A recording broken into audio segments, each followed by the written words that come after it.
I'm your driver, Tally. Tonight was eventful.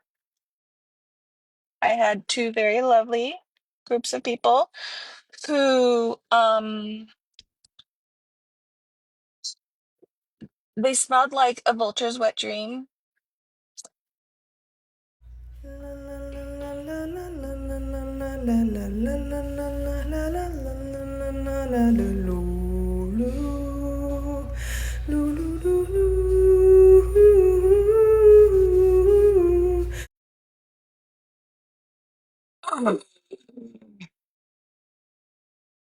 Whose idea was it to do a TED Talk at the end of your day?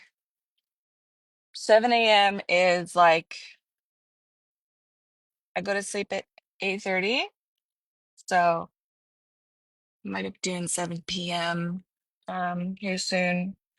But I wanted to wait, see if anyone wanted to join the live. If anybody's awake at this time of day, I should close the windows. Sorry.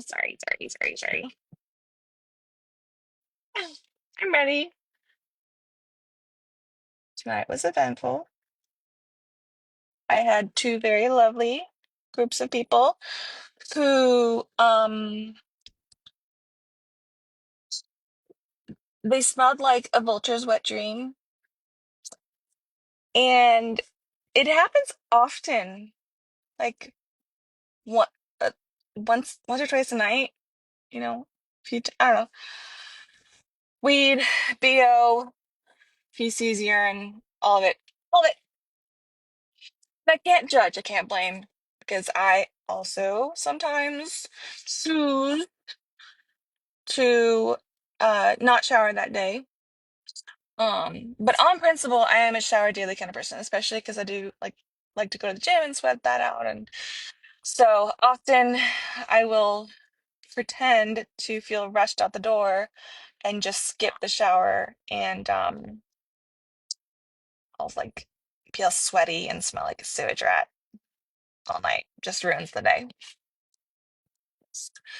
Just realized this is just for friends. How do I change it? I think it's too late.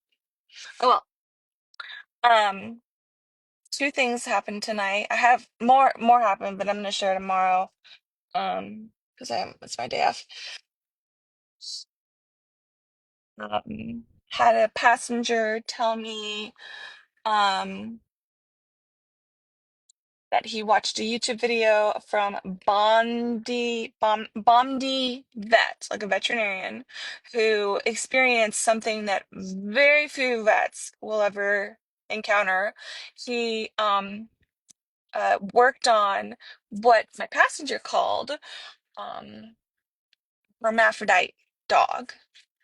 And, you know, we are not in the Stone Age anymore, and only children don't like change.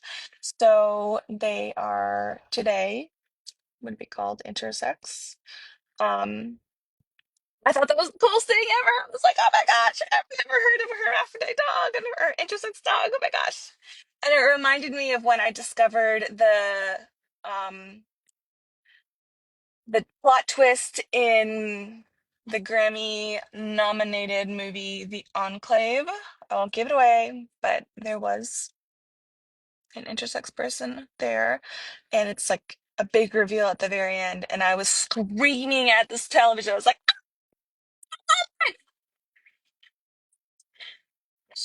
but I have to remind myself that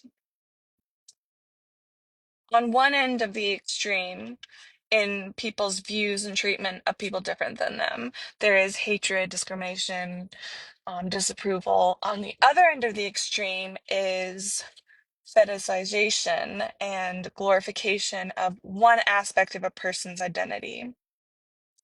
I remember being pregnant, and a gentleman had the hots for me because I was pregnant. Like that was, and it made me feel very objectified. Um, like he didn't like me for me, he liked that I was fat.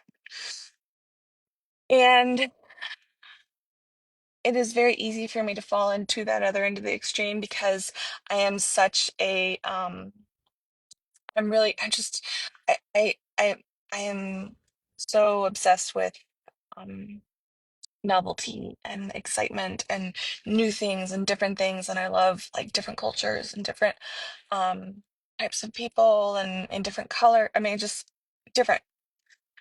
But I have to remind myself that this person deserves love not because they are different, not because they're intersex or trans or um, in a wheelchair. They deserve love because everyone deserves love.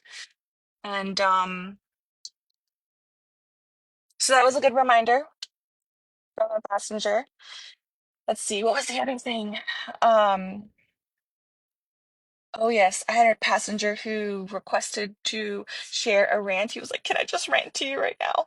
And I actually voice memo recorded it, and it didn't work because I had my AirPods in my ear, and you only heard me, you couldn't hear him. But he's working back of house in a restaurant and is typically a very positive person. Um, but has felt very drained in his workplace. He recently discovered that someone that works less than he does gets paid more. And he said, you know, he's like, I'm generally a positive person and I want to share, you know, my light to the world, but how can I be a star that shines bright in a workplace that is surrounded by black holes? And his um argument was like, I'm just going to become a black hole myself because black holes don't suck up black holes. Only stars are sucked up by black holes. And if I don't give a shit about my job and I do the bare minimum too, then I won't be drained so much. And I said, you know, that literally is the definition of enlightenment, awakening, you know, the second coming of Christ. It's being completely unaffected by your surroundings. Um, Having joy and being your truest and your best self despite the hatred that goes on around you or the monotony or whatever. um, when you can look at the planet and say I love regardless. um, and that was fun. He also shared something else that I'm going to wait until tomorrow to discuss. It was pretty intense and I'm tired and I think I might do 7 p.m. next time. So yes, thanks for writing Italian.